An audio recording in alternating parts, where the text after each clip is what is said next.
At my brother's promotion party, they called me a lonely cop. My father scoffed. You'll never rise high in that uniform. 3 days later, the police chief entered the room and said, "Good morning, Lieutenant Commander Taylor." Their smirks vanished. "You're just jealous, Lucas. Admit it." "Of what, exactly?" I asked, jaw clenched, hands buried in the pockets of my dress blues. "Of my success." Nathan shrugs, flashing his fresh lieutenant pin like it's a Rolex. "You're what? A cop? You write parking tickets. Meanwhile, I run a team at Lockhart Aerospace." "Language, boys," Mom cuts in, half-heartedly, swirling champagne. She's already buzzed. "No, let him speak," Dad says from the head of the table, sipping his scotch. His tone is sharp enough to cut meat. Lucas always has something to prove. Shame he never quite does. Laughter. A few cousins chuckle politely. I count 3 side eyes from aunts. "I protect people, Dad. That means something." "So does making 6 figures and designing defense tech," Nathan replies, still smiling. "Face it, little brother. You chose the bottom shelf." "Nathan, enough," Mom says, but even her voice lacks conviction. Dad leans in, slow, deliberate. "You'll never rise high in that uniform, son. You don't have it in you." The party gets quieter, then he says it. "You're a lonely cop in a city that doesn't care. This family needs winners, not sentimental badge holders." And just like that, I feel every ounce of oxygen leave the room. "My name is Lucas Taylor. I'm about 26. Patrol officer, 4th Precinct, Philadelphia PD. I've been called quiet, soft, good with old ladies, and not enough like your brother. Tonight, I didn't come to fight, but maybe I should have known. This family only respects volume and victory. Under this uniform is someone who's who's sacrificed weekends, who's held a dying boy's hand in the back alley of Kensington, whispering, "You're not alone." But that's never been good enough at this table. My family, condensed chaos. Nathan Taylor, 29. Older brother, golden boy, defense contractor. He once used my ID to rent a car, racked up a DUI, and I took the hit for him. Gregory Taylor, dad, 61. Retired military, unforgiving. Raised us with medals and emotional withholding. Told me once, compassion is weakness. Helen Taylor, mom, 58. Emotionally absent, loves appearances, calls every birthday, never remembers the year. Aunt Rachel, mom's sister. Only one who sees through the performance and keeps her mouth shut. "You think this is about jealousy?" I say, voice low. Dad pours another scotch. "Isn't it?" I toss the unopened envelope on the table. Nathan picks it up. His smirk fades as he reads the bold header. "Cosigner default notice, $47,300, Delaware State Credit Union." "You didn't—" He starts. "No, you did." I snap. "I never signed that loan. You forged my name." Silence. Aunt Rachel's eyes narrow. Mom's wine glass pauses midair. "I covered that for you, Nathan. Paid $400 a month for over 3 years, because you said you'd lose your clearance if it went public." "Lucas," Mom whispers, "why didn't you tell us?" "Would it have mattered?" I ask. Dad would have just called it my burden to carry, right? Nathan shifts, face reddening. "That was years ago? You're still hanging on to that?" "You got a house. I got an eviction notice." Dad stands, gripping the table. "You should have spoken up. This isn't our fault." "No," I say, voice steady. "You just never asked why I looked so damn tired. You never cared that your son was drowning." "We were broke. I had skipped meals to pay off Nathan's loan. I came home late Christmas Eve after responding to a triple homicide. Blood on my boots. Nathan gave Dad a luxury watch that year. I handed over a hand-wrapped box, a book I'd saved for the things they carried. Dad didn't even open it. Maybe next year, son. Mom whispered. Maybe something less. Heavy. I reach into my coat, place a flash drive on the table. What's that? Dad asks. Security footage, I say. From the day Nathan forged my name at the bank, I kept it. Nathan lunges, tries to swipe it. I catch his wrist. I also sent copies to your employer, just in case. Identity fraud doesn't look great on your record, especially in a clearance-required position. The air collapses. Aunt Rachel gasps.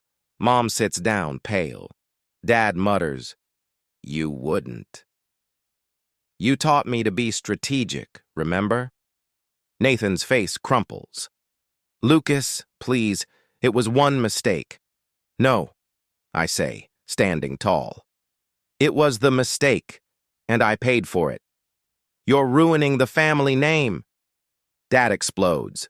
No, I reply, walking to the door. I'm finally protecting mine. Mom starts crying. Aunt Rachel clutches her rosary. Nathan collapses into a chair, whispering, I'm finished. And for once, I don't offer to help. 2 days later, I'm in a quiet diner, badge on my belt, coffee in hand. Dad called, twice. Didn't leave a message. Mom texted, we need to talk. Aunt Rachel sent me a photo. My book. Finally opened. Finally read. That night I get the call. Police HQ. Promotion. Lieutenant Commander Taylor, congratulations. The knock came sharp at 3:07 p.m. The same house. Same brick steps. The same wreath on the door that's been there since Mom ordered it from Pottery Barn in 2016. But everything else had changed. I adjusted my collar. Took a breath. My badge was polished so hard I could see my own eyes in it. Eyes that didn't flinch anymore. They had invited me back, not for an apology, but because Dad said, it's family, you should show up. I almost laughed, but I said yes. The door opened. Nathan answered, in a sweater that probably cost more than my boots. He didn't meet my eyes. I stepped inside, felt the heat of their stares like I'd walked into a burning room. He finally shows up, Dad muttered from the leather recliner. Didn't think cops got invited to these kinds of tables. I didn't react because I knew something he didn't. The knock came again. This time I opened the door, and in walked a Chief Ellen Rios. Full-dress blues, 2 decades of command on her shoulders. My superior, my mentor, a legend in the Philadelphia PD. She looked around the room with military precision and said, loud and clear, Good afternoon. I'm here to personally congratulate Lieutenant Commander Lucas Taylor on his promotion. The city's lucky to have him. Silence. You could hear the ice melt in Mom's glass. He'll be leading task force operations citywide, youngest to hold this rank in our division's history, Chief Rios added, beaming at me. Dad stood. For once, slowly, like gravity had found him. Nathan blinked like he'd seen a ghost. Mom coughed and adjusted her pearls. Lieutenant? Commander? Yes, ma'am, Chief Rios said.